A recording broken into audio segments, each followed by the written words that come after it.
राधे राधे मित्रों, मैं आपके चैनल सिर्फ आध्यात्मिक इंडिया में फिर से आपका स्वागत करती हूँ। महाभारत युद्ध के बाद क्यों अर्जुन को भी जाना पड़ा था नर्क? क्यों भगवान श्री कृष्ण से साक्षात गीता का उपदेश सुनने के बाद भी अर्जुन को नर्क जाना पड़ा था? तो आज हम इस वीडियो में इसी विषय पर बात करेंगे।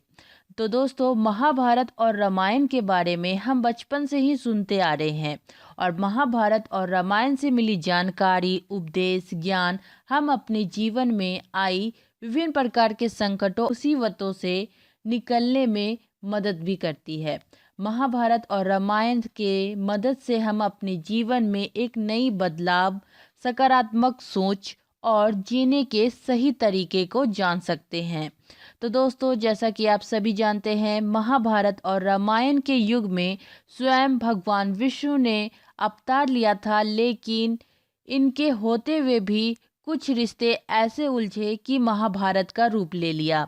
महाभारत दो परिवारों के बीच हुआ था और यह एक धर्म युद्ध भी था, जिसमें लड़ने वाले प्रत्येक पात्रों का अपना अलग अलग महत्व था। अर्जुन महाभारत के मुख्य पात्रों में से एक थे। अर्जुन बहुत ही ताकतवर, बुद्धिमान होने के साथ साथ भगवान श्री कृष्ण के अत्यंत प्रिय मित्र थे और भगवान श्री कृष्ण अर्जुन को सही गलत में अंतर और समय समय पर ज्ञान प्रदान करते थे। तो दोस्तों, हम इस वीडियो में आगे जानेंगे कि महाभारत में कई ऐसे क्षण आए जहां अर्जुन कमजोर पड़े और उनकी इन्हीं कमियों का खामियाजा नर्क के रूप में भुगतना पड़ा।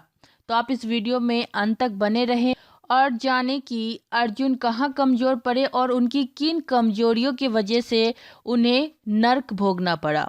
तो आप इस वीडियो को लाइक करें और शेयर करें ताकि आपके साथ साथ आपके दोस्त, आपके फैमिली मेम्बर भी इन सारी गलतियों से सीख ले सके और अपने जीवन में सुधार ला सके। और जो व्यूवर मेरे इस वीडियो में न्यू है वे प्लीज़ मेरे इस चैनल को सब्सक्राइब करें और बेल बटन को ज़रूर दबाएं ताकि मेरे द्वारा बनाए गए सारे वीडियो की नोटिफिकेशन सबसे पहले आपको मिले।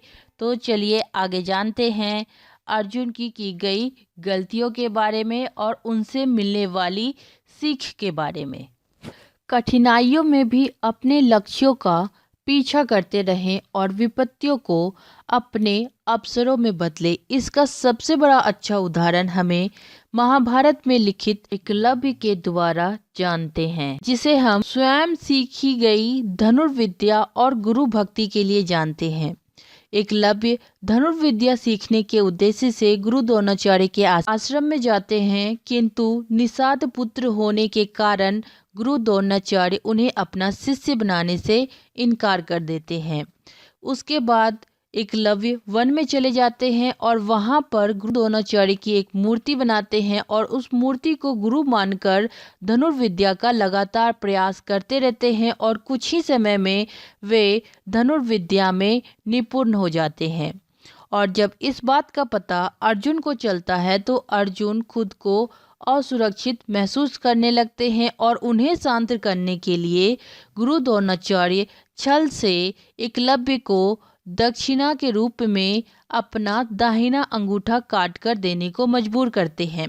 हालांकि अगर इसे दूसरे तरीके से देखें तो एकलव्य को अति मेधावी जानकर गुरु द्रोणाचार्य उन्हें बिना अंगूठे के धनुष चलाने की विशेष विद्या का दान देते हैं। कहते हैं कि अंगूठा कट जाने के बाद भी एकलव्य ने तर्जनी और मध्यमा उंगली से प्रयोग करके तीर चलाना सीखा था। यहीं से तीर अंदाजी करने के आधुनिक तरीके का जन्म भी हुआ है। निसंदेह यह बेहतर तरीका है और आजकल तीर अंदाजी इसी तरह से की जाती है। वर्तमान में कोई भी व्यक्ति उस तरह से तीर अंदाजी नहीं करता है जैसा कि अर्जुन करता था। अर्जुन कर्ण के भी तीर अंदाजी कौशल देखकर अत्यंत क्रोधित होता था और वह हमेशा कर्ण को सूत पुत्र कहकर उनका मजाक उड़ाता था। अर्जुन पत्नी द्रौपदी को तीर अंदाजी की स्पर्धा में अपने लिए जीतते हैं, लेकिन मां कुंती के कहने पर वह उसे अपने भाइयों के साथ बांटने में संकोच नहीं करते हैं। दूर देशों के सफ़र में अर्जुन चित्रांगदा जैसी कई स्त्रियों से विवाह करते हैं, लेकिन अपनी पहली पत्नी द्रौपदी के डर की वजह से अर्जुन अपनी दूसरी पत्नियों को घर लाने की हिम्मत भी नहीं करते हैं।